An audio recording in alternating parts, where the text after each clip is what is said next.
La Ilustración es el periodo histórico del siglo XVIII. Nace en Inglaterra y Francia y se difunde por Europa y América. Su origen está en los nuevos descubrimientos científicos y en hallazgos filosóficos, y en la voluntad de salir del oscurantismo medieval y de la visión mítica del mundo para pasar a utilizar la razón, es decir, la facultad humana de pensar, observar y analizar. De esta época es el auge de disciplinas científicas como la física, la química y la biología. Por esto es por lo que es conocido como siglo de las luces. Los periodos anteriores en el Renacimiento y el Barroco que actualizan la cultura clásica de Roma y Grecia, pero la mayor parte de la población sigue viviendo sujeta a la religiosidad y al mito.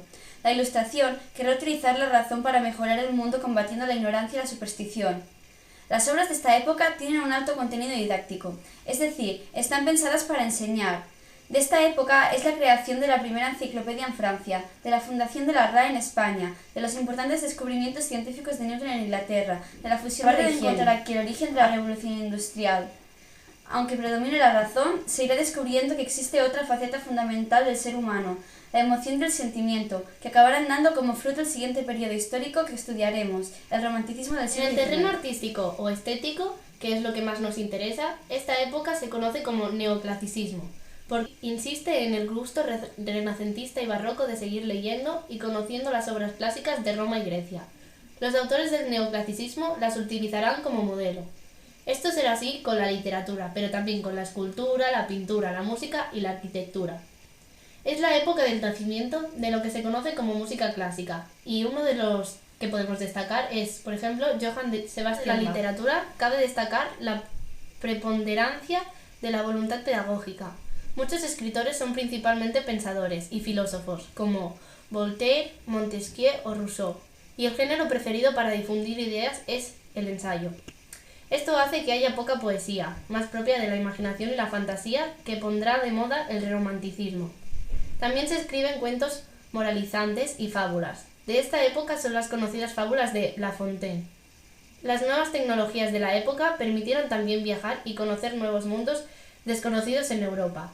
Esto puso también de moda la literatura de aventuras, con obras tan conocidas como Robinson Crusoe, de Daniel Defoe, o Los viajes de Gulliver, de Jonathan. Literatura del neoclasicismo en España. Poesía. Como se ha dicho, es una época con poca poesía.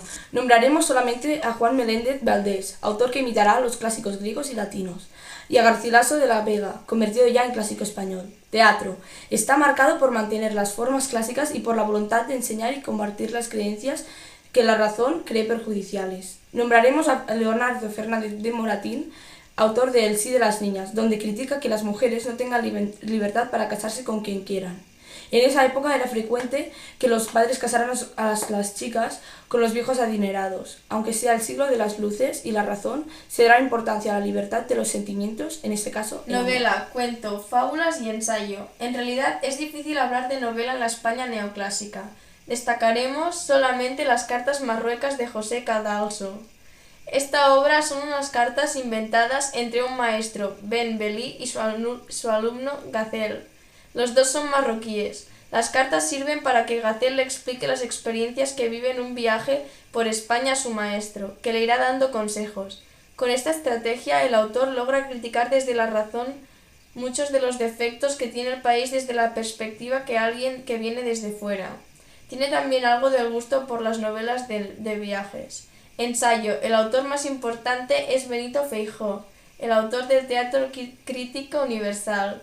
No es una obra de teatro, sino un escenario metafórico donde va combatiendo desde la razón y la ciencia ideas que cree equivocadas por supersticiosas, mitológicas. Está formado por artículos y en cada uno desarrolla un tema concreto. Fue muy leído y conocido en la época.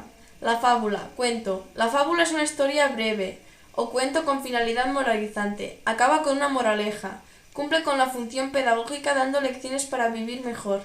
Dos autores, Iriarte y Samaniego, que imitarán fábulas ya conocidas de la literatura clásica griega y latina, Fedro y Esopo, y también la del francés La Fontaine.